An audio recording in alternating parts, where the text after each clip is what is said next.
Halo teman-teman semua, selamat datang di channel di Society. Bagaimana kabar kalian? Semoga sehat, bahagia, dan dompetnya nggak tipis ya. Oke, kali ini kita akan membahas novel Donghua ya guys, dan tidak usah berlama-lama lagi, langsung saja guys kuy.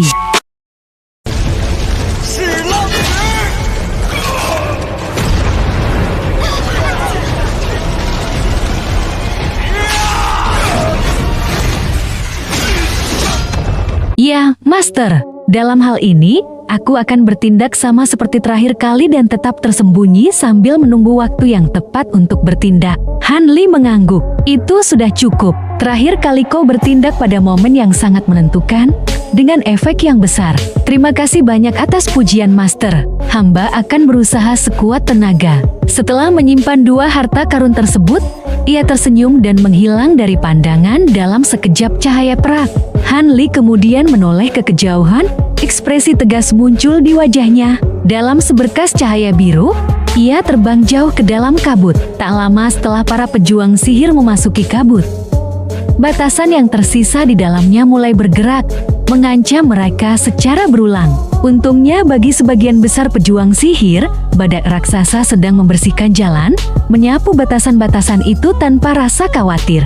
Apakah itu bola api, petir, paku es, atau batu besar? Semuanya tidak melukai makhluk besar itu sedikit pun. Armor hitam pekatnya dengan mudah menangkis semua serangan.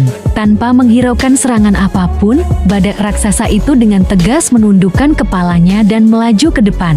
Setiap batasan atau rintangan yang menghalangi jalannya dihancurkan seolah tubuh makhluk itu membawa momentum seperti bintang jatuh. Kekuatan destruktifnya membersihkan kabut di area lebih dari 100 meter di sekelilingnya. Adapun banyak pejuang sihir yang mengikutinya, tidak satupun dari mereka yang terluka. Namun, cukup membingungkan bahwa di antara kelompok pejuang sihir, mereka yang memiliki kultivasi tertinggi adalah 4 orang di tahap pembentukan inti.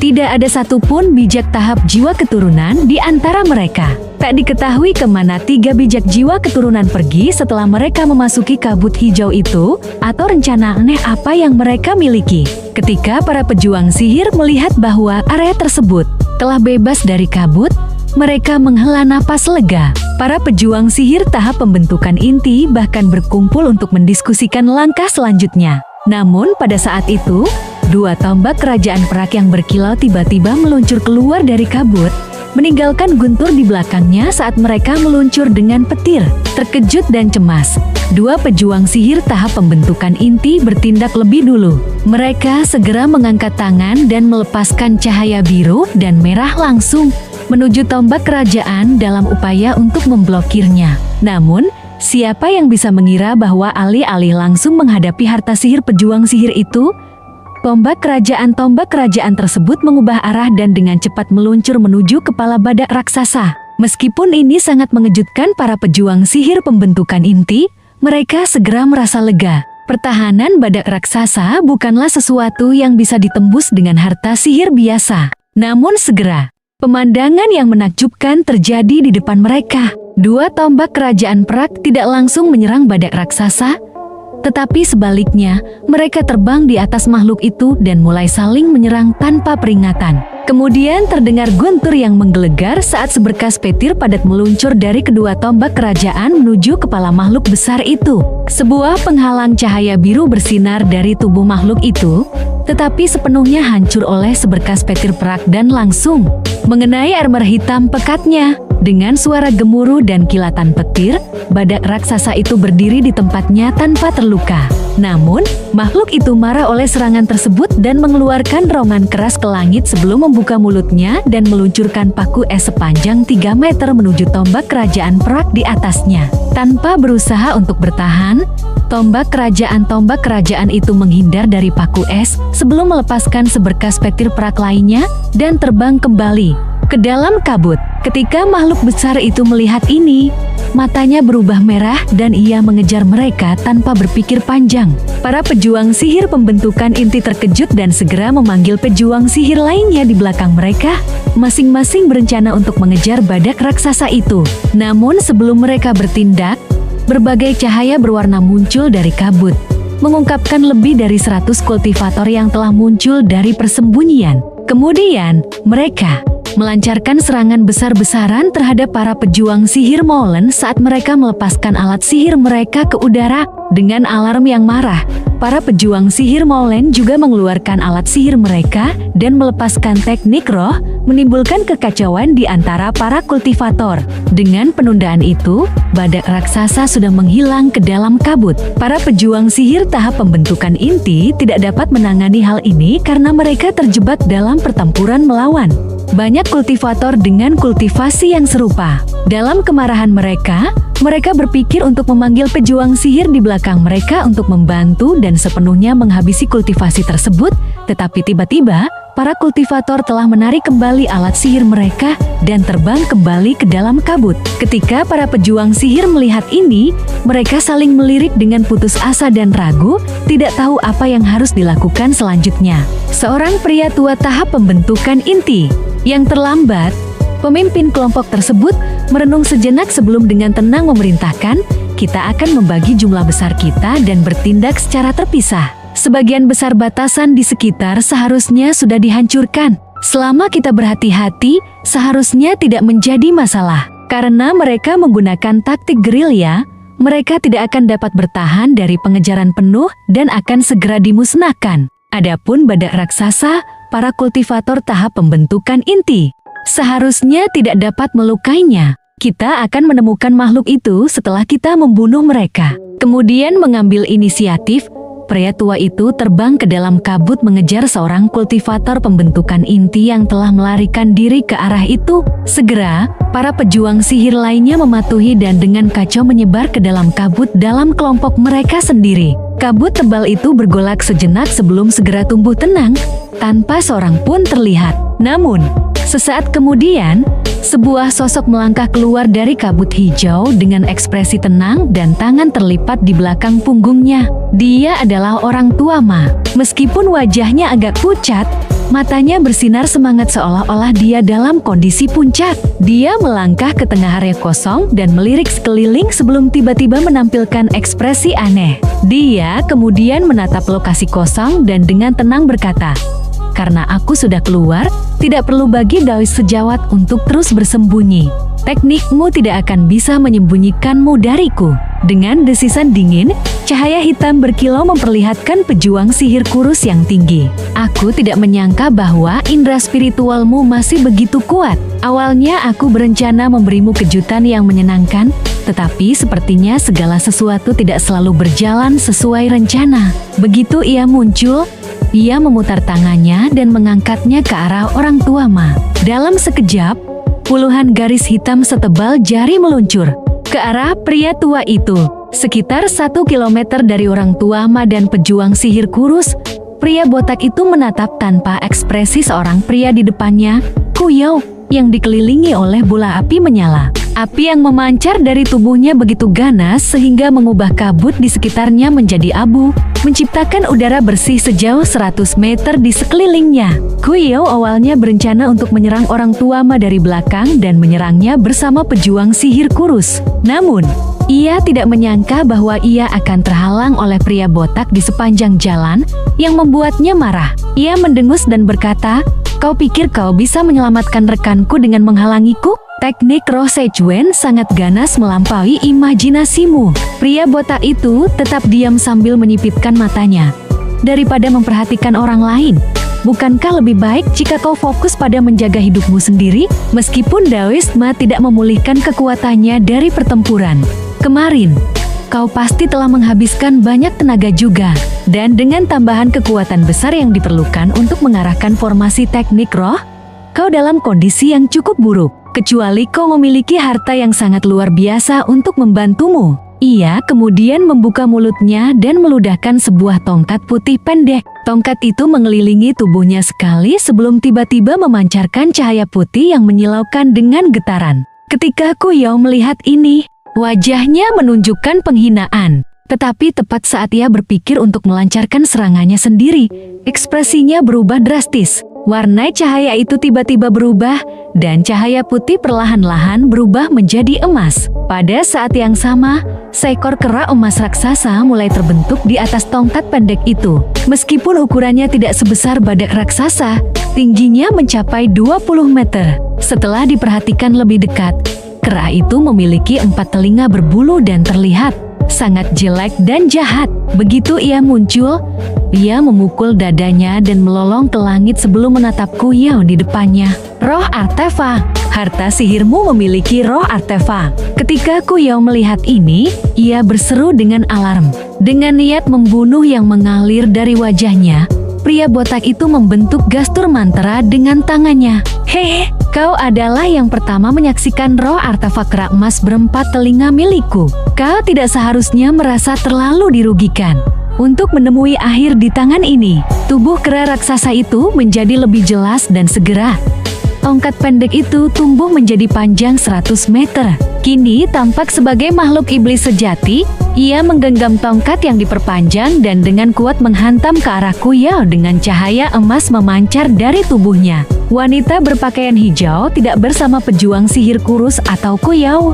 Tujuannya cukup sederhana. Menggunakan kemampuannya sendiri, ia akan langsung mendekati inti dari formasi besar dan menghancurkannya. Dengan hancurnya inti formasi, sisanya akan segera mengikuti. Tentu saja, ia berencana untuk menyingkirkan seorang kultivator tertentu di sepanjang jalan. Sejak ia memasuki kabut, ia merasakan dengan jelas seutas indera spiritual samar melilit dirinya. Bahkan dengan indera spiritualnya yang sangat kuat, ia tidak dapat memblokirnya. Meskipun ini membuat hati wanita itu bergetar, keinginannya untuk membunuh pemuda jiwa keturunan itu semakin kuat. Jika ia tidak menghilangkan kultivator yang sangat terampil ini, sangat mungkin bahwa ia dapat menyebabkan masalah besar di masa depan. Untungnya, kultivator ini tampaknya cukup percaya diri pada kemampuannya dan tidak menyembunyikan dirinya sedikit pun. Ingin menariknya, seorang pejuang sihir tahap jiwa keturunan menengah. Ia menyambut tantangan itu dengan ejekan dan langsung terbang ke arahnya. Ketika ia merasakan pemuda itu hanya 300 meter dalam jangkauan, tubuh wanita berpakaian hijau itu berhenti memancarkan cahaya putih dan kecepatan terbangnya melambat sebelum berhenti sepenuhnya. Meskipun ia percaya diri pada kemampuannya sendiri, ia tidak jelas apakah ia sedang berjalan ke dalam sebuah jebakan. Ia kemudian memukul kantong penyimpanan dan memanggil sebuah mutiara biru seukuran kepalan tangan ke dalam tangannya. Mutiara biru melayang di atas kepalanya dan ia memukulnya dengan segel mantra. Begitu itu berkilau dengan cahaya yang cemerlang. Ia segera mengeluarkan banyak benang cahaya biru yang menyapu kabut hijau di sekitarnya. Dengan sapuan yang ganas, angin cahaya menyebarkan kabut di sekelilingnya, meninggalkan area seluas 300 meter di sekitarnya sepenuhnya jernih. Ia melihat seorang pemuda berdiri 100 meter di depannya, mengamatinya dengan diam tanpa sedikit pun emosi. Dia adalah Han Li yang sudah menunggu cukup lama untuknya.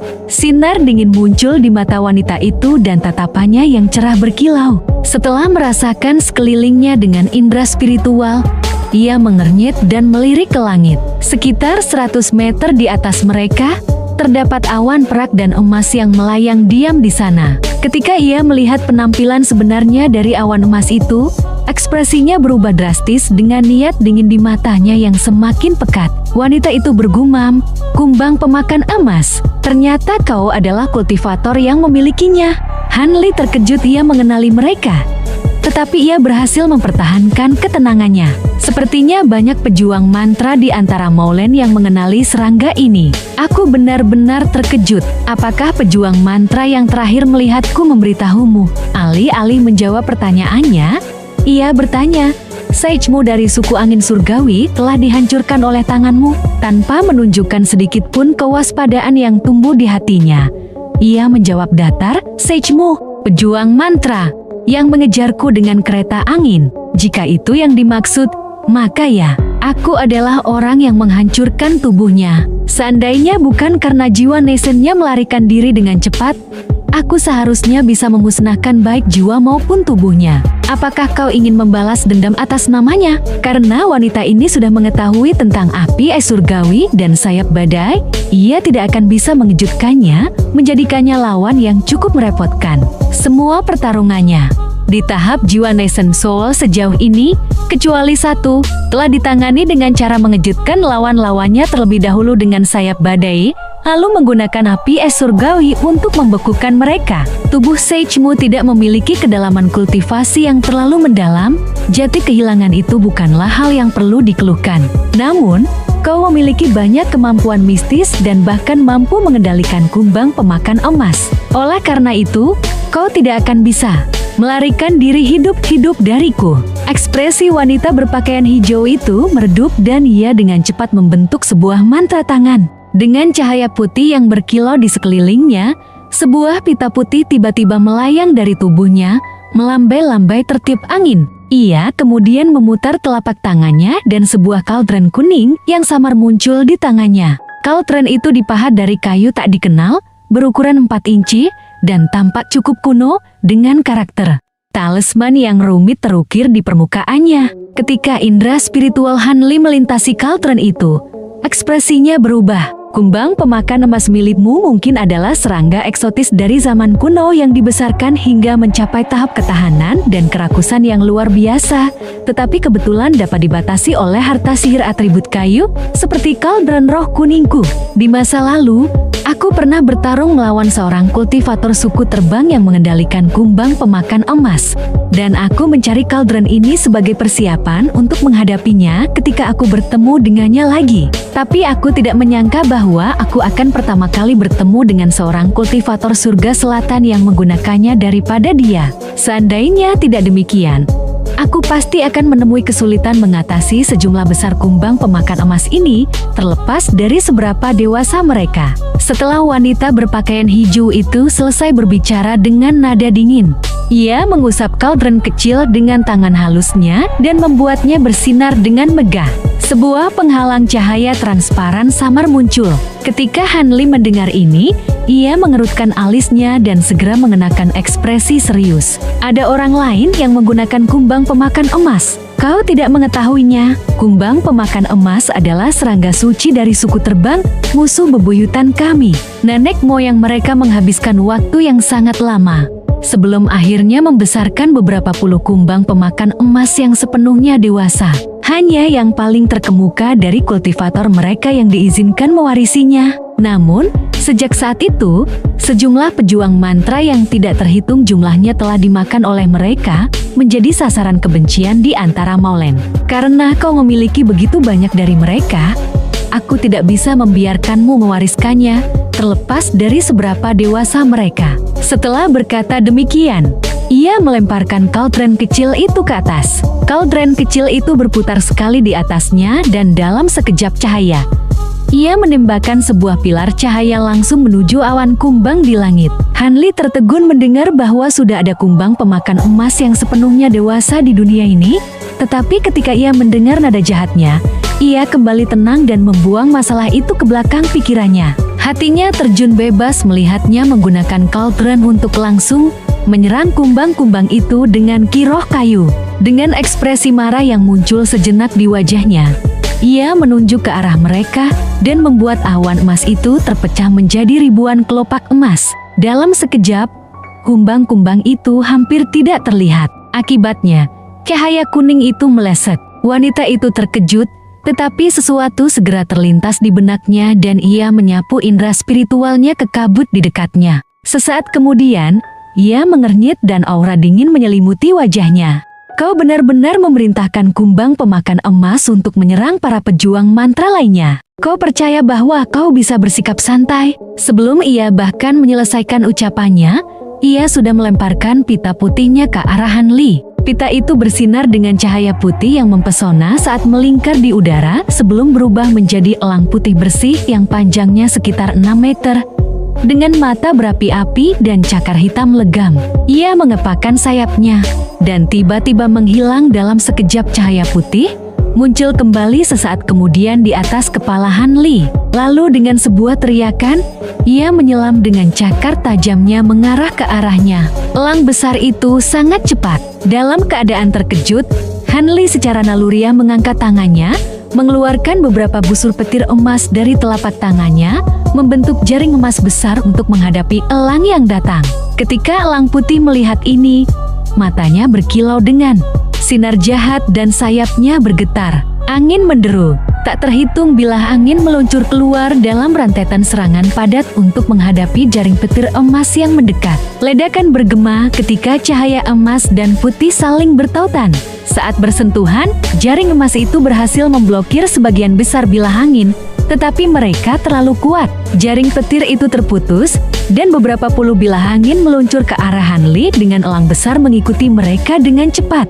Ini, meskipun rasa terkejut terlihat di matanya, sisa wajahnya tetap tak berperasaan. Ia menggerakkan jarinya, melepaskan lebih dari 10 aliran pedang biru untuk menghadapi bilah-bilah angin itu. Segera setelah itu, ia membalik telapak tangannya dan sebuah perisai biru kecil muncul di tangannya. Dengan sedikit getaran, perisai biru itu tumbuh beberapa kali lebih besar, membentang hingga 3 meter panjangnya. Cahaya biru yang berkilau mengalir dari permukaannya seolah-olah benar-benar terbuat dari cairan, menciptakan pemandangan yang sangat aneh. Saat itu, aliran pedang biru telah menghancurkan bilah-bilah angin dan hampir mengenai elang. Elang itu tidak menunjukkan rasa takut dan mengepakkan sayapnya, menyapu Ki Biru sebelum melanjutkan serangannya ke arah perisai biru besar. Han Li mendengus dingin dan menunjuk ke perisai itu, membuatnya bersinar dengan lebih megah. Akibatnya, cakar elang itu mengenai permukaan es, meninggalkan hanya riak-riak di belakang. Tetapi pada saat jeda itu, kilatan dingin melintas di mata Han Li dan ia mengangkat tangannya. Cahaya hitam tiba-tiba muncul dari telapak tangannya, berubah menjadi tangan hitam merah selebar 3 meter. Ia melesat dengan kecepatan lebih cepat dari petir dan dengan paksa meraih elang besar itu. Wush! Api yang tiba-tiba muncul dari tangan itu dan membungkus elang dalam api hitam pekat. Elang itu berusaha melarikan diri dari genggamannya sambil melolong menyedihkan dan secara ganas mencakar tangan itu. Han Li merasa lega melihat ini dan menoleh ke arah wanita itu. Wanita itu tampaknya tidak peduli bahwa elangnya ditangkap. Sebaliknya, ia sedang melafalkan mantra kuno dengan ekspresi serius. Setelah diperhatikan lebih dekat, Han Li tidak dapat memahami sedikit pun yang sangat mengejutkannya. Tak lama kemudian, wanita itu menyebarkan jarinya dalam gaya bunga teratai, dan cahaya putih mulai berkilau, membentuk apa yang tampak seperti teratai putih. Meskipun Han Li tidak tahu apa yang direncanakan, ia tetap merupakan seorang kultivator tahap nascent soul menengah. Apapun yang memerlukan mantra selama ini pasti akan sangat kuat. Ia tidak bisa membiarkannya berhasil dengan lancar. Setelah memikirkan hal itu, Han Li mengibaskan lengan bajunya dengan ekspresi serius, memanggil puluhan pedang terbang biru dalam sebuah kawanan. Mereka kemudian mengkondensasi bersama menjadi kabut dan menyerang wanita berpakaian hijau itu. Memanfaatkan penundaan ini, Han Li mengangkat lengan lainnya ke arah tangan besar yang erat menggenggam burung itu. Tangan hitam merah itu tiba-tiba menggenggam lebih kuat dan langsung menarik burung itu ke arahnya. Tanpa berpikir, Han Li meludahkan sejumput api es biru ke burung yang berjuang. Dengan suara berdesir, api biru itu segera membungkus burung itu dalam lapisan embun beku yang berkilau. Patung es yang dihasilkan menangkap perjuangan putus asa dalam gambar yang sangat hidup. Seberkas kepuasan muncul di wajahnya. Namun, saat ia berpikir untuk mengumpulkannya, ia mendengar serangkaian dering ilahi di depannya. Cahaya putih yang menyilaukan tiba-tiba meledak dari wanita itu, menutupi area sekitar 300 meter di bawah lapisan cahaya putih. Han Li mengumpat dalam hati dan buru-buru melihat pemandangan aneh di depannya. Wanita berpakaian hijau itu telah menyelesaikan mantranya, tetapi kini teratai putih telah meninggalkan tangannya dan melayang 3 meter di atas kepalanya. Ia terus membuka kelopaknya sambil bersinar dengan cahaya yang mempesona. Sementara itu, awan ki pedang yang ia lepaskan terhenti sekitar 40 meter dari dirinya saat berusaha sekuat tenaga untuk mendekatinya. Sepertinya terhalang oleh sesuatu yang tak terlihat. Han Li tanpa sadar menyipitkan matanya. Sepertinya teratai putih bukanlah sesuatu yang diciptakan dari harta karun, melainkan sesuatu yang terbentuk dari kekuatan sihir. Wanita itu sendiri, Hanli benar-benar terkejut bahwa sesuatu yang sekuat ini dihasilkan semata-mata oleh sebuah teknik. Namun, rasa kagum ini hanya bertahan sekejap. Ia menarik napas dalam-dalam dengan ekspresi murung dan segera mengangkat lengannya, menutupi lengan itu dengan lapisan ki hitam yang samar. Ki hitam itu tampak hidup saat terus melingkar dan semakin tebal. Begitu warnanya menjadi hitam pekat, ekspresi Hanli berubah serius. Lengannya dengan cepat membesar, menjadi 3 kali lipat tebal dalam sekejap mata. Tak lama kemudian, lapisan cahaya merah cerah mulai menutupi ki hitam itu dengan tampilan yang sangat aneh. Saat itu, Hanli melirik dingin kepada wanita berpakaian hijau, dan kebetulan wanita itu juga mengangkat kepalanya untuk menatapnya. Mata mereka bertemu. Ketika matanya melihat lengan monstrositas Hanli, kilatan dingin bersinar dari matanya. "Pergi!" teriak Hanli dan menjatuhkan lengannya, melepaskan massa cahaya hitam merah berbentuk setengah lingkaran. Begitu keluar dari lengannya, cahaya itu tumbuh hingga panjang 10 meter. Cahaya itu merobek ruang dan meninggalkan jejak cahaya di belakangnya, langsung tiba di depan teratai putih. Wanita berpakaian hijau mengangkat alisnya melihat eksekusi iblis Yin dan meludahkan kabut ki putih yang bercahaya ke arah teratai. Dalam sekejap, ilusi teratai raksasa tiba-tiba muncul dari teratai putih, melingkupi dirinya dan wanita itu.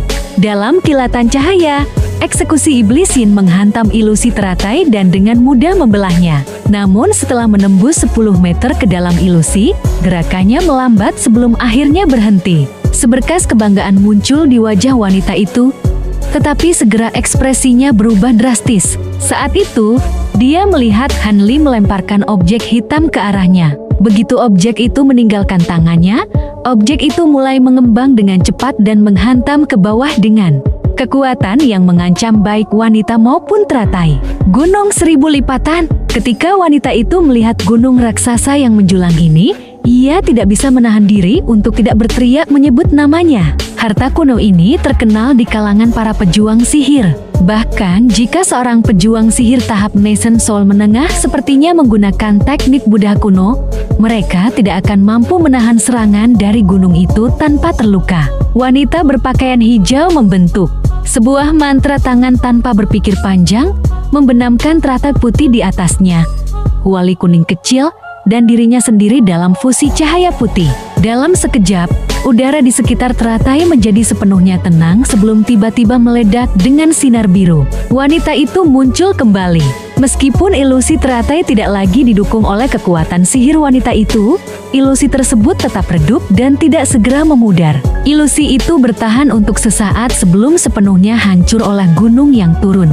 Tanpa sedikit pun menunjukkan kegembiraan di wajahnya, Hanli bergumam, "Teknik gerakan angin." Ia kemudian mulai mengutuk dalam hati. Ia tidak menyangka bahwa wanita ini mampu menggunakan teknik gerakan aneh yang sebanding dengan gerakan kilatnya. Dalam hal ini, ia tidak akan bisa melukainya kecuali ia berhasil menjebaknya. Ia berhasil merumuskan rencana, tetapi merasa ragu. Wanita itu terampil dengan teknik gerakannya seperti halnya ia dengan sayap badai petirnya.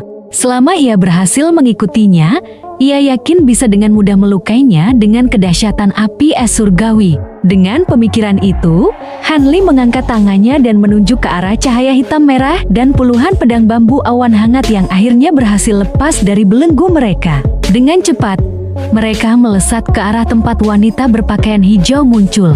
Petir kemudian menggeram dari belakang Hanli dan sayap perak muncul dari punggungnya. Adapun pelindung cahaya biru, ia melambai kedua tangannya dan itu dengan cepat menyusut sebelum terbang kembali ke lengan baju Hanli. Pada saat yang sama, tangan hitam merah raksasa itu melonggarkan genggamannya pada elang pita putih dan elang itu melesat menuju wanita itu dalam bola cahaya hitam. Tetapi itu bukan akhir dari persiapannya. Ia mengangkat tangannya sekali lagi, tetapi kali ini api biru muncul dari telapak tangannya. Api itu berdesis dengan kilau biru yang bergetar. Akhirnya, Hanli memutuskan untuk mendekatinya sendiri. Setelah melakukan apa yang bisa ia lakukan untuk membatasi gerakannya. Dalam sekejap kilat perak, ia menghilang, meninggalkan hanya guntur yang menggelegar di belakangnya. Ketika wanita itu melihat Han Li melepaskan begitu banyak harta sekaligus, ia merasakan kepalanya tiba-tiba berdenyut. Ia awalnya percaya bahwa kekuatan kultivator awal Nascent Soul ini hanya terbatas pada beberapa kemampuan aneh. Selama kemampuan ini dibatasi, ia seharusnya bisa dengan lancar menghadapinya. Tetapi ia tidak menduga bahwa dalam satu gerakan, ia akan mengeluarkan beberapa harta kuat secara berturut-turut. Sebagai perbandingan, satu-satunya harta yang ia lepaskan telah dibatasi oleh lawannya. Sebagai seseorang yang terbiasa dihormati di antara para pejuang sihir, rasa malu ini menimbulkan kemarahan. Namun, wanita itu jelas mengerti bahwa karena ia memiliki begitu banyak harta, akan sulit untuk melukainya dengan teknik dan harta biasa, apalagi membunuhnya. Ketika ia melihat Han Li mengepakkan sayapnya dan menghilang dalam sekejap kilat, ia mendengus dan akhirnya memutuskan untuk mengeluarkan sedikit kekuatannya dan mengakhiri Han Li dengan salah satu gerakan pembunuhnya. Tentu saja, ia tidak bisa membiarkan Han Li mendekatinya dengan mudah selama waktu ini. Saat ia memikirkan hal ini, teratai putih telah turun ke kepalanya dan menghilang ke dalam tubuhnya. Begitu ini terjadi, sosok Han Li muncul sekitar 10 meter di depan tubuh wanita itu dalam kilatan kilat. Dengan blur tubuhnya, ia tiba-tiba muncul 3 meter dari dirinya dan cepat mengulurkan telapak tangannya yang bergetar biru ke arah penghalang kuning yang mengelilingi tubuh wanita itu. Han Li yakin bahwa penghalang atribut kayu yang diletakkan oleh Kuali akan dihancurkan oleh api es surgawi, dan serangannya berhasil dengan mulus. Namun, wanita itu tetap diam dan tidak menunjukkan tanda-tanda bahwa ia akan menggunakan teknik penghindaran anginnya. Suatu ketidaknyamanan mengisi hatinya saat getaran menyebar di punggungnya. Saat itu, wanita itu tiba-tiba bersinar dengan cahaya putih lembut saat ilusi kelopak teratai mekar dari tubuhnya. Dan yang mengejutkan, penghalang cahaya kuning samar yang baru saja dipukul Han Li ternyata berhasil menahan serangannya. Begitu cahaya putih dan api biru bersentuhan, Han Li merasakan seluruh lengannya bergetar. Dalam sekejap saat cahaya putih bersinar, kelopak teratai mulai meluncur ke arahnya. Meskipun tampak lambat, ia tidak bisa menghindari serangan mereka dan hanya bisa dengan putus asa menatap saat kelopak itu menghantam tubuhnya. Dengan terkejut, Han Li terhantam mundur, gelombang rasa sakit menyerang dadanya. Ia terlempar 100 meter sebelum berhasil menghentikan dirinya dengan susah payah, tubuhnya bergetar. Ia melirik wanita itu dengan cemas sambil memegang tangannya di dada. Ia melirik ke atas dan melihat wanita berpakaian hijau kini berdiri di atas teratai yang memiliki lebar 10 meter. Kelopak teratai putih perlahan-lahan berterbangan di sekelilingnya, dan wanita itu sendiri menatap Han Li dengan dingin. Harta yang ia luncurkan untuk menyerang wanita itu dengan mudah dihentikan oleh kelopak-kelopak di sekelilingnya. Mereka jauh lebih kuat daripada ilusi teratai sebelumnya. Saat itu, Han Li tiba-tiba merasakan tenggorokannya panas dan tidak bisa menahan diri untuk meludahkan seteguk darah. Ia tersenyum pahit dalam hati. Ia telah mengalami cukup banyak dalam pertukaran itu. Han Li kemudian meludahkan ki yang bergejolak di dalam tubuhnya dan perlahan-lahan menggerakkan telapak tangannya menjauh dari dadanya. Ia melihat ke bawah dan melihat bahwa jubahnya sudah hancur, mengungkapkan kilauan triwarna yang ada di bawahnya. Armor tempur itu memiliki penyok besar dengan retakan sebesar ibu jari. Han Li merasakan napasnya menjadi dingin, dan rasa sakit yang ia rasakan dari dadanya semakin tajam. Dengan wajah murung, ia mengangkat kepalanya untuk melihat wanita berpakaian hijau. Akibatnya, ia melihat keheranan dan kekecewaan di wajah wanita itu saat menatap armornya. Ia mendengus dingin dan merobek sisa jubahnya, mengungkapkan armor kumbang secara keseluruhan. Kemudian dalam kilauan cahaya biru, ia mengayunkan tangannya melintasi armor dan memperbaikinya dengan kecepatan yang tidak dapat dipercaya hingga kembali ke kondisi semula. Kejutan muncul sejenak di wajah wanita itu, tetapi sikap dinginnya segera pulih saat niat membunuhnya terhadap Han Li semakin kuat. Tanpa berpikir lebih jauh, ia meletakkan telapak tangannya di dadanya dan mulai melafalkan mantra yang rumit. Sebuah bola cahaya biru kemudian meluncur keluar dari lengannya dan jatuh ke tangannya. Cahaya itu memudar untuk mengungkapkan sebuah lampu. Minyak kuno berwarna biru yang sudah usang. Lampu itu tampak sedikit menghitam. Wanita berpakaian hijau memandang lampu itu dengan sedikit keraguan untuk menggunakannya. Tetapi kemudian ia mengalihkan matanya untuk menatap Han Li dengan tatapan tajam. Adegan ini membuat Han Li merasakan sedikit rasa takut. Ia tidak tahu harta kuno apa lampu perunggu ini, dan ini adalah pertama kalinya ia melihat lampu harta. Berbagai pikiran dengan cepat melintas di benaknya sebelum ia memutuskan untuk terbang ke langit dan memanggil harta-hartanya. Kemudian dengan sekali mengepakkan sayapnya, ia menghilang. Ia muncul di depan elang pita yang beku, dan dengan kasar mengambilnya ke dalam tangannya sebelum menghilang sekali lagi, muncul di tepi kabut tebal. Mulut wanita berpakaian hijau ternganga karena heran. Sejak ia naik ke kultivasi saat ini, ia menghadapi banyak lawan yang menakutkan yang sepadan dengannya. Tetapi ini adalah pertama kalinya ia melihat seorang kultivator tingkat tinggi melarikan diri. Tetapi ketika ia melihat Han Li membawa elang pitanya bersamanya, ia terbangun dari kebingungannya dengan kemarahan. Menggenggam lampu itu, ia meluncur melalui udara di atas teratai putih, mengikuti Han Li dengan cepat dalam sekejap. Setelah itu, ia memasuki kabut tebal dan menghilang tanpa jejak. Cahaya biru berkedip dengan setiap kemunculan kilat perak, dengan erat mengejar. Suara guntur dan angin saling berpadu. Dalam sekejap, Han Li menarik wanita berpakaian hijau ke area yang tidak dikenal dalam formasi. Di sana, Han Li berhenti dan melirik elang pita yang beku di tangannya. Dengan tawa dingin, kilatan petir emas menyala dari tangannya dan menghancurkannya. Gagak bergaris es yang berselubung es hancur berkeping-keping bersamaan dengan es tersebut. Namun, ketika wanita berpakaian hijau itu melihat ini saat dia mengejarnya, dia tertawa dingin dan menjejakkan kakinya di atas teratai putih. Di bawahnya, menyebabkan kabut di sekitarnya tersapu pergi oleh angin kencang. Han Li menyipitkan matanya, menatap ekspresi jahat di wajahnya. Dia dengan tenang bertanya, "Apakah teman Daois tidak merasa hancur hatinya karena harta karunnya hancur? Atau apakah kau percaya tindakanku tidak cukup untuk menghancurkan harta itu?" Setelah mengatakannya, dia melirik ke arah udara yang sudah bersih, tanpa memperhatikan kepingan es yang melayang di udara. "Bagaimana kalau kau memberitahuku?" Wanita berpakaian hijau itu menunjuk ke arah Han Li. Seketika, kepingan es yang tak terhitung jumlahnya di sisi Han Li bersinar dengan cahaya putih.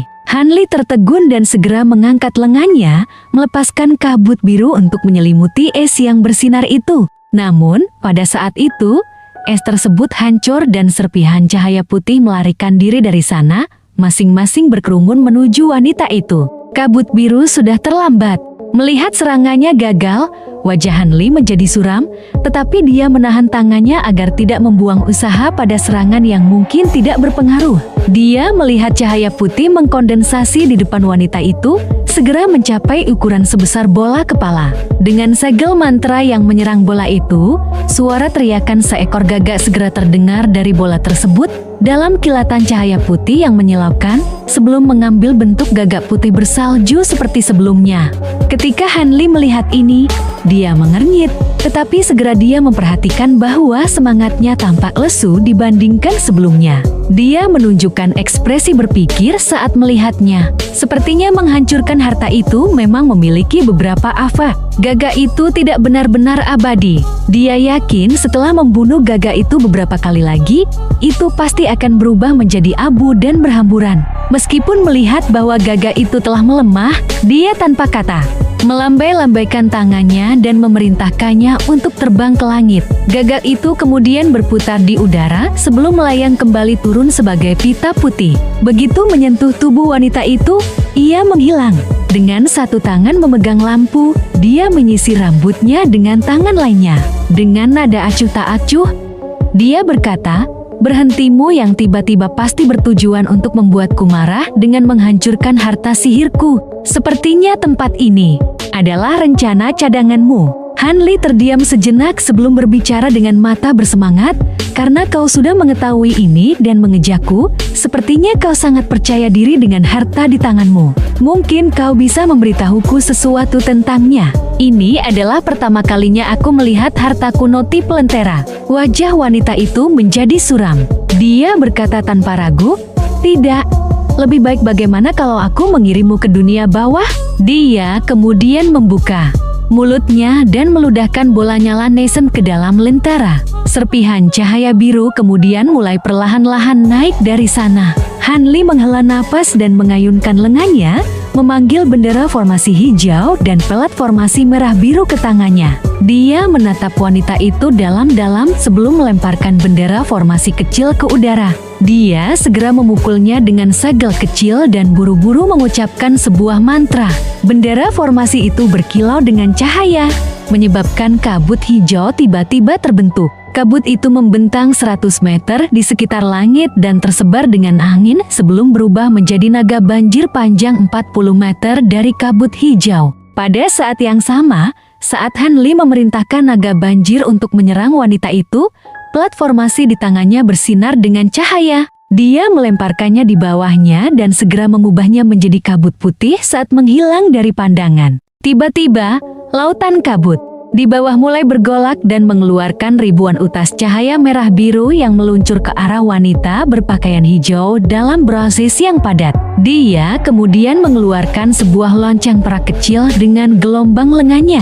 Itu berkembang liar dalam sekejap mata dan mulai mengeluarkan gelombang suara perak dengan bunyi keras. Setelah semua itu dilakukan, dia melesat menuju kepala wanita berpakaian hijau. Karena dia tidak bisa mendekati wanita itu, dia akan memanfaatkan gelombang suara perak untuk menyerang. Mungkin serangan tanpa bentuk akan memiliki beberapa efek. Tentu saja, melawan bunga teratai putih wanita berpakaian hijau dan lampu perunggu yang tidak diketahui. Gerakan pembunuhan Hanli bukanlah serangan yang dia lepaskan, melainkan itu adalah Silver Moon yang sebelumnya telah mengubur dirinya di dalam tanah. Saat itu, Silver Moon sudah mulai membuka awan ungu dan berdiri di tengah formasi. Dia menunggu saat wanita berpakaian hijau menurunkan kewaspadaannya agar bisa memberikan pukulan fatal. Meskipun wanita berpakaian hijau tidak tahu bahwa ada seseorang yang mengintai, dia tidak menghiraukan batasan dan serangan yang dilepaskan Hanli. Dia hanya menundukkan kepalanya untuk melihat lentera yang berkedip dengan api biru yang lemah. Senyum sinis muncul di wajahnya. Dia dengan santai mengangkat lengannya dan lincah mengambil api seukuran kacang polong dari lentera dengan dua jarinya. Pada saat itu, naga banjir kabut, utas cahaya biru merah, dan gelombang suara perak semua bersiap untuk menyerangnya. Wanita itu tidak menunjukkan kekhawatiran sedikit pun dan hanya menunjuk ke teratai putih di bawah kakinya. Cahaya putih berkilau dan mulai berputar dengan cepat. Kelopak-kelopaknya menyusut sebelum seketika menyelimuti wanita itu dalam penghalang yang tak tertahankan. Naga banjir kabut adalah yang pertama menyerang. Penghalang, ia membuka mulutnya dan memuntahkan embusan kabut hijau yang menggelora.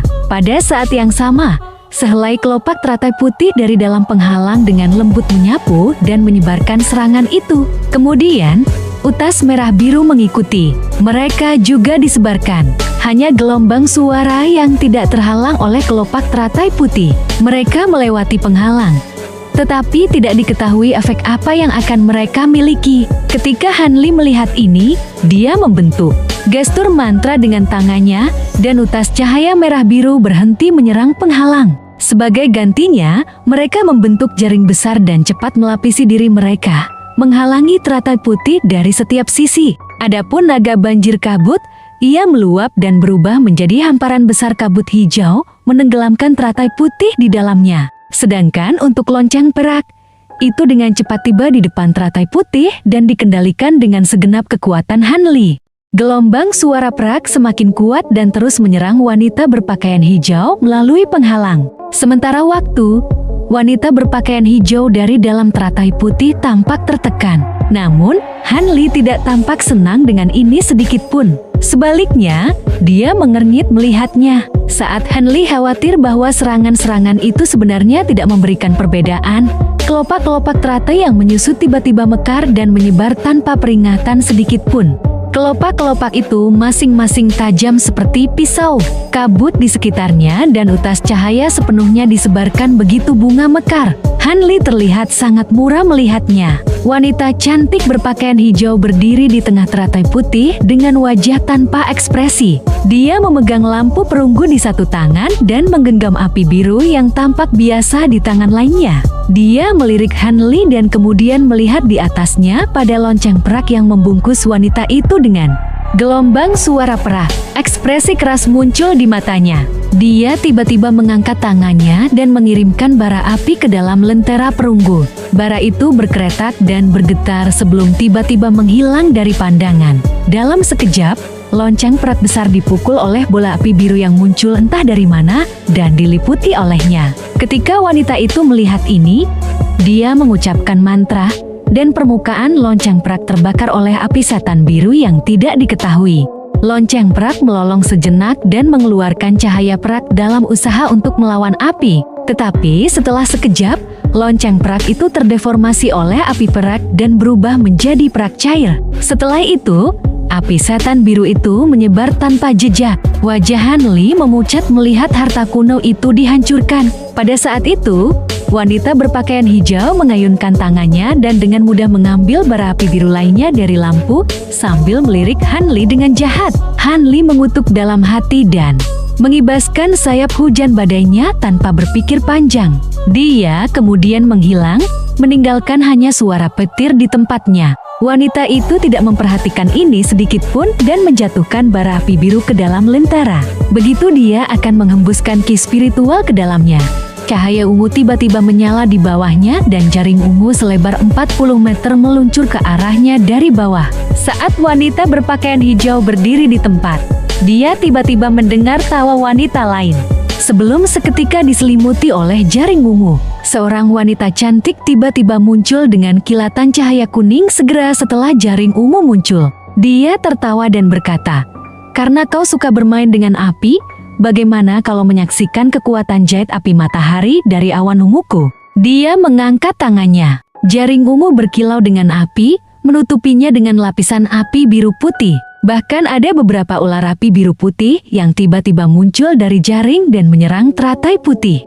Dengan ganas, segera, teratai putih itu sepenuhnya diliputi oleh api biru putih. Pada saat itu, Hanli muncul sekitar 40 meter dari wanita berpakaian hijau dengan senyuman di wajahnya. Dia mengibaskan lengan bajunya dan memanggil 72 pedang bambu awan hangat di depannya. Begitu mereka melesat ke langit, dia memukulnya dengan beberapa segel mantra berturut-turut. Pedang-pedang terbang itu mengeluarkan bunyi jernih dan mengkondensasi bersama menjadi sebuah pedang panjang 20 meter. Guntur mengaum dari dalamnya saat busur-busur petir yang padat mulai meluncur dari pedang itu, mengubah pedang itu menjadi salah satu guntur dan petir. Namun, Hanli tidak berhenti di situ.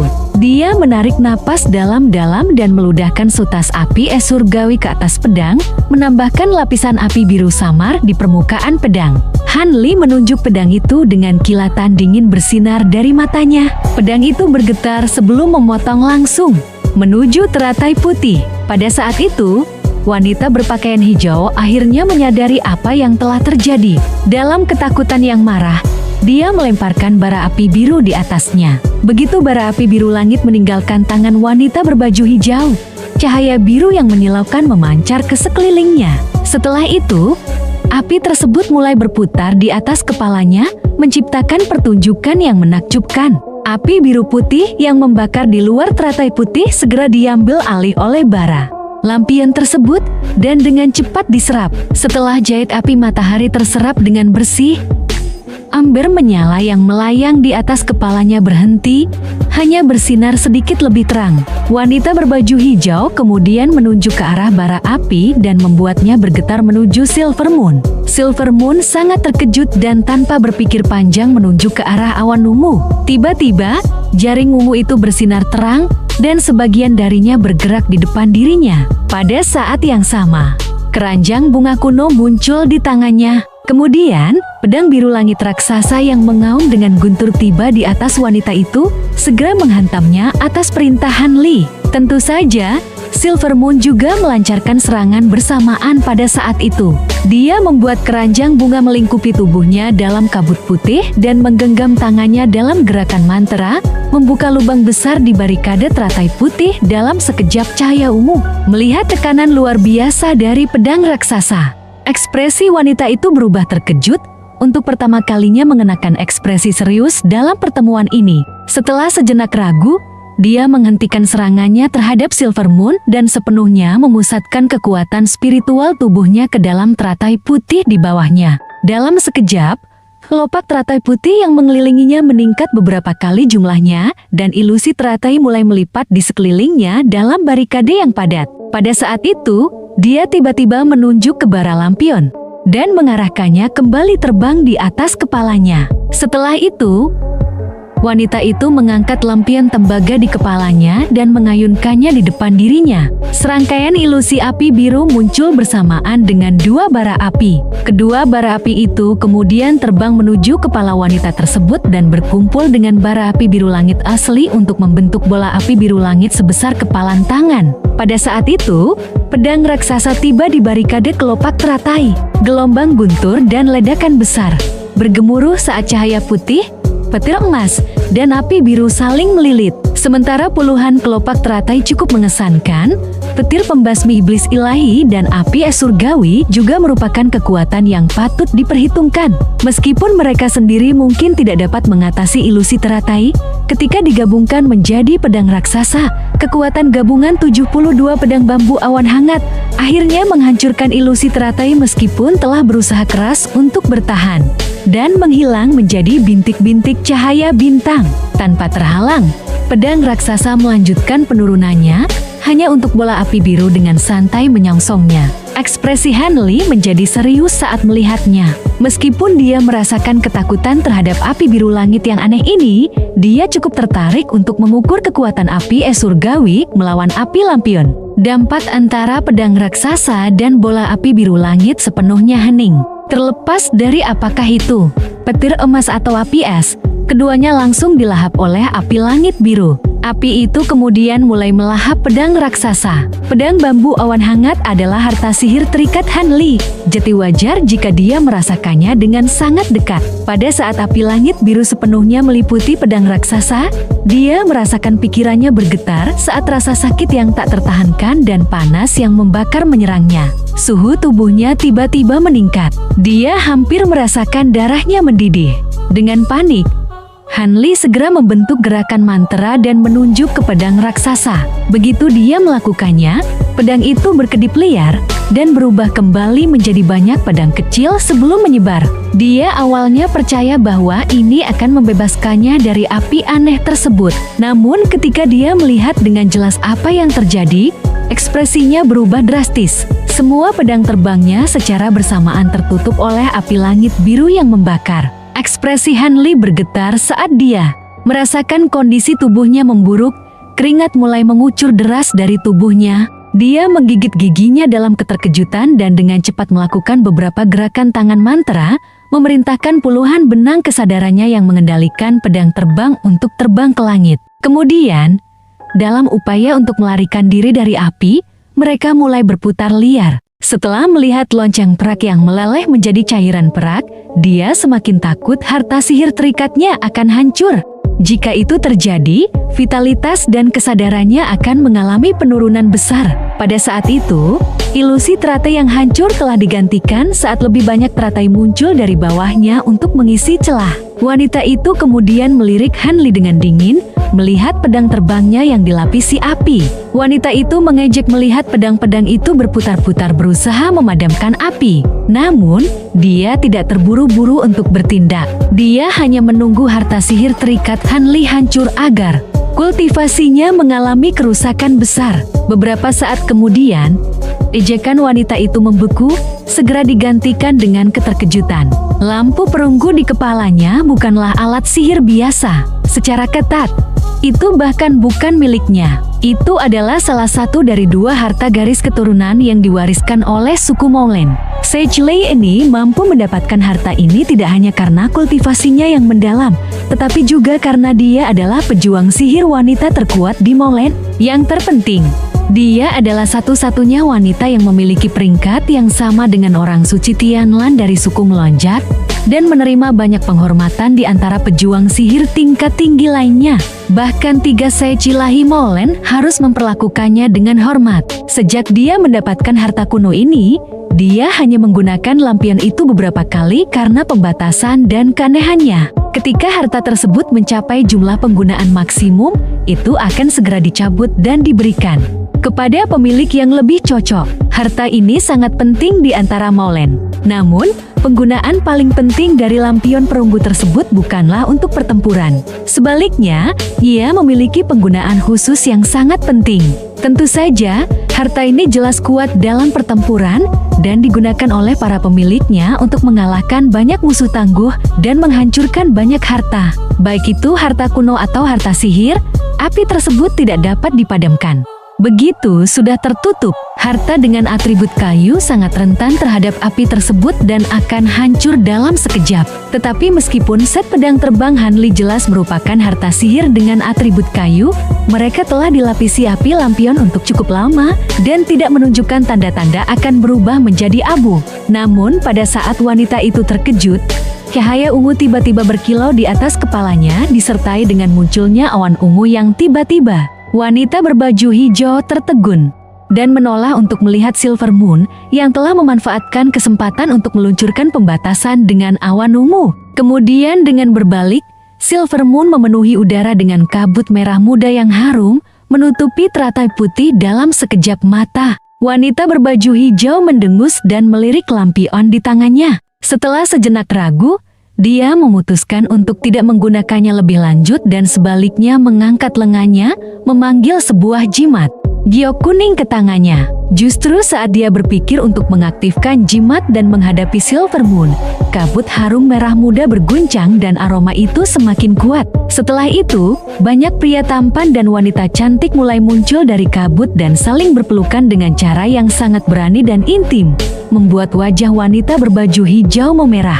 Setan betina, kau mencari mati. Wajah wanita itu segera memucat, dan cahaya kuning bersinar dari jimat giok. Kabut kuning menyelimuti dirinya dan menyebarkan kabut merah muda di sekelilingnya. Namun, Silver Moon sudah tidak terlihat lagi. Wanita berbaju hijau mengejek, tapi tepat saat dia berpikir untuk mencari Silver Moon, sesuatu tiba-tiba terlintas di pikirannya dan dia segera melirik ke arah Hanli. Dalam waktu singkat saat Silver Moon mengganggu dirinya, Hanli sudah mengkondensasi kembali pedang terbangnya ke dalam bentuk besar dan memanggilnya di depannya.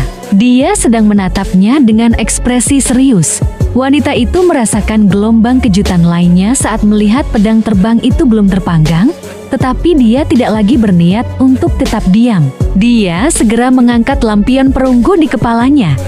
Tetapi tepat saat dia berpikir apakah dia harus membuang satu penggunaan lagi untuk menghantam Hanli, dia tiba-tiba menempatkan kedua tangannya di dadanya. Dengan satu tangan memegang kabut embun putih dan tangan lainnya memegang api biru yang berkilau, dia meludahkan kabut ki biru langit untuk menyelimuti keduanya. Dengan hembusan angin, api ungu sebesar telur muncul di tangannya. Hanli menunjukkannya dengan tangan yang bebas dan tiba-tiba meledak sebelum berubah menjadi seekor burung kecil yang melayang. Burung itu mengembangkan sayapnya dan meluncur ke arah pedang raksasa yang dilapisi api langit biru dari lampion. Dengan bunyi ringan, pemandangan aneh terjadi di depan mereka. Api ungu dan api langit biru berkobar di permukaan pedang raksasa. Kedua api itu bergetar dan tidak memberikan jalan satu sama lain, berusaha sekuat tenaga untuk melahap yang lainnya. Untuk sejenak, tidak ada api yang memiliki keunggulan. Saat Hanli mengamati ini dengan ekspresi gugup, wanita berbaju hijau terlihat semakin terkejut. Apa sebenarnya api ungu ini sehingga tidak takut pada api lampionnya? Jika dia tidak melihat ini secara langsung, dia tidak akan berani mempercayainya. Namun wanita ini segera bangkit dari keterkejutannya dan hanya merasakan keinginan yang lebih besar untuk membunuh Hanli. Bagaimana mungkin seorang kultivator awal Nascent Soul memiliki begitu banyak kemampuan yang melampaui batas? Jika dia memasuki tahap Nascent Soul menengah atau bahkan akhir, dia bisa menerjang seluruh dataran Moulen tanpa lawan. Dengan pemikiran itu, ekspresi wanita itu menjadi muram dan dia melemparkan lampion ke udara. Lampion itu berhenti sekitar 3 meter di atasnya. Kemudian dia duduk dengan serius. Saat itu, wanita itu benar-benar telah memantapkan hatinya. Bahkan jika dia menghabiskan semua penggunaan lampion perunggu, dia pasti akan membunuh Han Li. Han Li juga memperhatikan tindakan wanita itu dan merasakan hatinya jatuh. Dia mengutuk dalam hati sebelum memutuskan untuk mundur. Meskipun dia masih memiliki api puncak ungu dan pedang darah iblis, tidak ada kebutuhan baginya untuk mempertaruhkan semuanya dalam pertarungan ini.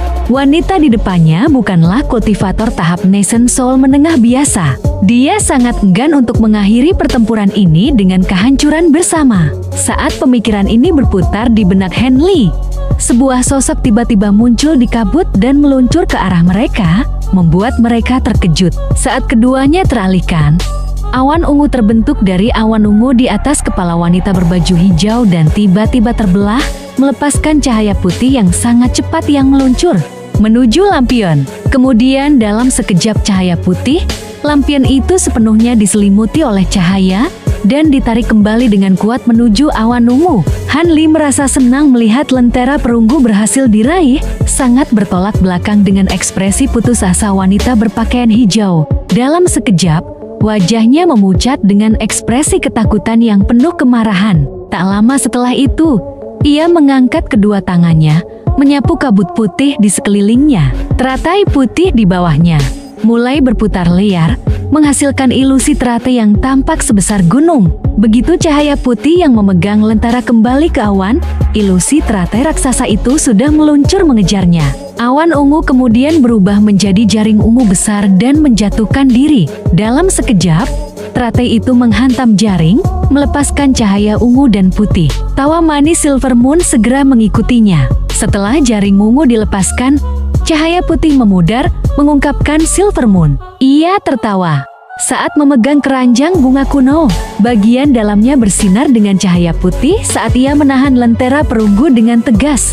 Begitu indera spiritual wanita berpakaian hijau dihapus darinya, keranjang itu akan bisa digunakan oleh siapa saja. Namun, sebelum Han Li bisa menikmati kegembiraannya, sebuah sosok terhuyung-huyung mendekati mereka dan melihat Han Li serta wanita berpakaian hijau yang terlibat dalam pertempuran. Sosok itu berteriak panik kepada Han Li. "Sahabat Daoist Han, cepat lari! Seorang si Jilahi Moulen telah tiba. Dia sudah membunuh sahabat Daoist Lu. Cepat dan lari!" Ternyata sosok itu adalah kakek Ma, tetapi rambutnya acak-acakan dan salah satu tangannya hilang. Seorang si Jilahi Moulen. Han Li merasakan hatinya terjatuh mendengar ini. Saat ia berpikir untuk bertanya lebih lanjut, kakek Ma terbang pergi dalam seberkas cahaya putih, tidak berani tinggal lebih lama lagi. Namun pada saat itu, suara seorang pria yang acuh tak acuh segera terdengar. "Kau terlambat, aku sudah menemukanmu. Kau telah meninggalkan tanganmu untuk melarikan diri dari bencana. Tetapi mari kita lihat teknik rahasia lain apa yang kau miliki. Tentu saja kau tidak juga membuat boneka pengganti dari tanganmu yang lain, kan? Jika itu yang terjadi, aku benar-benar akan mengagumimu ini. Bukankah ini lentera api terang? Penipu licik, keberanianmu cukup besar. Seekor rubah kecil sepertimu berani mengambil harta warisan dari Moulen."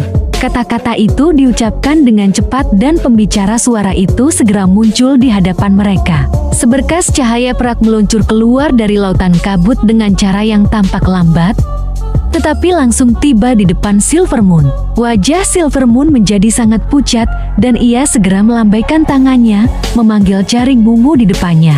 Pada saat yang sama, ia langsung terbang pergi tanpa berpikir lebih lanjut. Seberkas cahaya perak itu terhenti sejenak sebelum segera berubah menjadi tangan perak besar.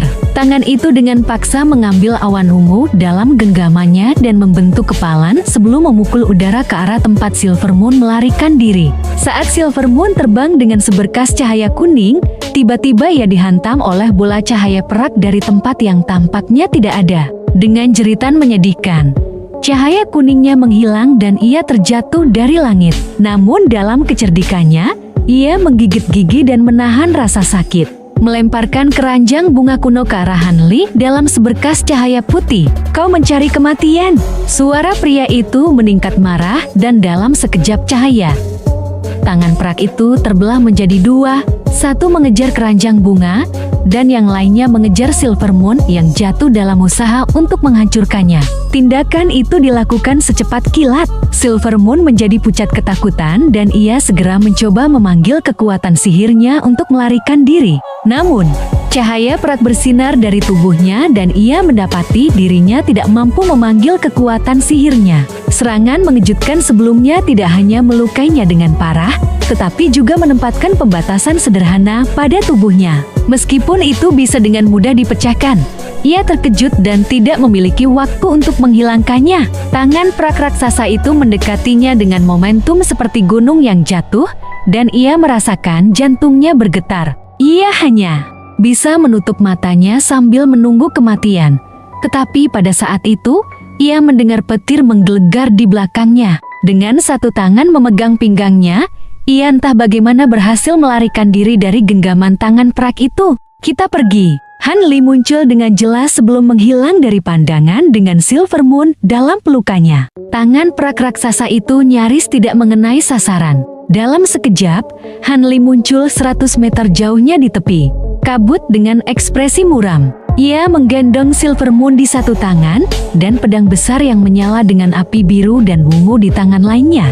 Ini gerakan petir. Suara terkejut datang dari tangan perak raksasa itu. Sementara itu, tangan lainnya kembali dengan keranjang bunga di dalam genggamannya. Kedua tangan perak itu kemudian bergabung dalam cahaya yang cemerlang, menghilang untuk mengungkapkan seorang pejuang sihir paruh baya yang mengenakan jubah sarjana. Ia memegang awan ungu dengan satu tangan dan meraih keranjang bunga kuno dengan tangan lainnya. Ia sedang memeriksa Hanli dari kejauhan dengan ekspresi tenang. Ketika kakek Ma melihat orang ini muncul, wajahnya menjadi sangat pucat, dan meskipun cahaya terus berdenyut dari tubuhnya, ia tidak berani melarikan diri. Tatapan Hanli berkilau saat ia dengan hati-hati memeriksa kultivator tahap Nascent Soul akhir yang pertama kali ia lihat. Selain beberapa kultivator jarang yang berhasil mencapai tahap transformasi dewa, kultivator tahap Nascent Soul akhir adalah keberadaan puncak di dunia kultivasi. Saat itu, pejuang sihir paruh baya itu melirik sekeliling dan melihat wanita berpakaian hijau bernama Lei. Dengan lambaian tangannya, ia melemparkan keranjang bunga kuno yang berisi lentera perunggu ke arahnya. Terima kasih banyak atas bantuan saya Cilahi Jong. Jika bukan karena saudara Jong datang. Wanita berpakaian hijau merasa senang, berhasil mendapatkan kembali lentera perunggu dan merasa sangat lega. Meskipun ia mungkin angkuh dan dingin, ia menghadapi salah satu dari 3 sages ilahi Maulen dan tidak berani menyinggungnya sedikit pun. Pria paruh baya yang berpenampilan akademis itu dengan tenang berkata, "Tidak ada apa-apa. Aku hanya mendengar bahwa para kultivator selatan surgawi mengirimkan bala bantuan menuju formasi besar ini. Setelah mendengar tentang kematian orang surgawi, aku merasa agak khawatir dan datang untuk melihat-lihat. Akan lebih baik memberikan penjelasan yang wajar kepada mereka dari negara jin besar karena kita saat ini terikat dengan mereka. Namun, karena musuh kita mampu menggunakan gerakan petir, tidak heran jika bahkan Sechley pun mengalami masalah dalam menghadapinya." Setelah itu, ia berbalik melihat Hanli dan bertanya, "Rubah kecil itu milikmu, sangat berani-berani melawan harta warisan dari garis keturunan Maulen kami. Karena kau adalah tuannya, maka aku sebaiknya menangani kalian berdua." Hanli menyipitkan mata dan menarik napas dalam-dalam. Ia mendengus dan menjawab dengan dingin, "Nada bicaramu sangat angkuh, tetapi meskipun kami tidak menyentuh lentera itu, apakah kau masih akan membiarkan kami pergi? Aku tidak tahu apakah kau memiliki keterampilan untuk mengambil nyawaku." Ketika pria berpenampilan akademis itu mendengar ini, tatapannya melintas ke pedang besar di tangan Hanli. Wajahnya menunjukkan keheranan saat melihat api biru dan ungu saling melilit, tetapi segera ia tertawa seolah tidak melihatnya. Sudah bertahun-tahun sejak seorang kultivator berani mengatakan itu di hadapanku. "Sechley, aku akan menyerahkan kultivator bertangan satu itu padamu. Adapun teman muda kita yang mampu melakukan gerakan petir, aku akan menangani dia secara pribadi." Mari kita lihat seberapa lama dia bisa bertahan. Niat kejam terlihat di wajah pria itu saat tubuhnya tiba-tiba kabur dan cahaya perak berkilau dari kedua sisinya. Tiba-tiba, dua replika persis dari pria berpenampilan akademis itu muncul di sisinya dengan pakaian dan wajah yang sama persis. Mereka berdua menatap Hanli seolah ia sudah mati. Hanli merasakan napasnya membeku. Ia segera menyapu indera spiritualnya dan tidak menemukan perbedaan antara dua inkarnasi dan yang asli. Baik aura kultivasi maupun penampilannya, semuanya sama persis. Meski ketakutan melanda hatinya, Hanli menepuk bahu Silver Moon dan dengan cepat membisikkan sesuatu padanya. Silver Moon mengangguk patuh. Setelah berhasil menghilangkan pembatasan pada tubuhnya, ia kembali ke bentuk rubah kecil dalam seberkas cahaya putih dan dengan cepat masuk ke lengan Hanli. Saat itu, ketiga pria berpenampilan akademis itu menyapu lengan mereka dan perlahan mendekati Hanli. Gerakan mereka tampak santai, tetapi dalam hanya 3 langkah, mereka sudah berada hanya 30 meter dari Hanli. Dengan ekspresi yang sangat berubah, Hanli mengepakkan sayapnya tanpa berpikir lagi dan menghilang dari pandangan. Kau ingin pergi, tetapi kemana kau bisa melarikan diri? Pria di tengah dari ketiga pria berpenampilan akademis itu berkata sambil tertawa. Setelah itu, ketiga mereka berkilau dengan cahaya perak dan mengejar Hanli dengan langkah santai. Dengan 2 langkah di udara, ketiga mereka juga menghilang. Ketika kakek Ma yang pucat melihat ini, ia tiba-tiba melompat dengan cepat. Tanpa kata berubah menjadi seberkas cahaya putih saat ia menerjang langit. Wanita berpakaian hijau menyeringai melihat pemandangan ini dan membentuk gerakan mantra dengan tangannya sebelum mengejarnya dalam seberkas angin.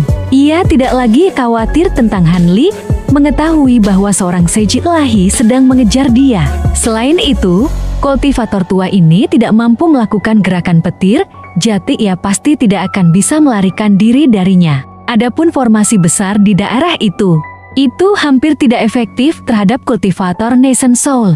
Pembatasannya dengan mudah dihilangkan. Di sebuah padang belantara kosong dengan langit yang gelap, gemuruh petir menggema di udara dengan kilatan cahaya perak.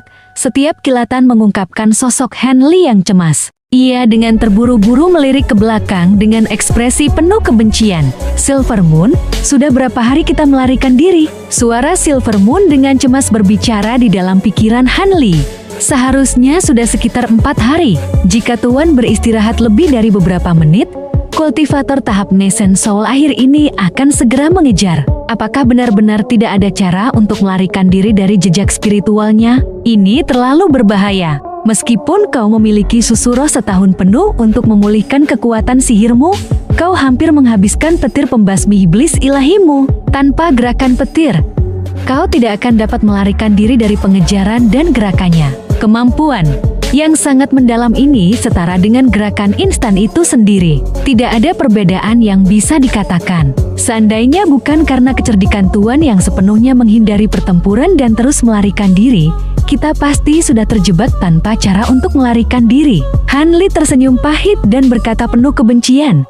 Jejak indera spiritual dari seorang kultivator tahap Nation Soul akhir dapat dilacak hingga beberapa ratus kilometer.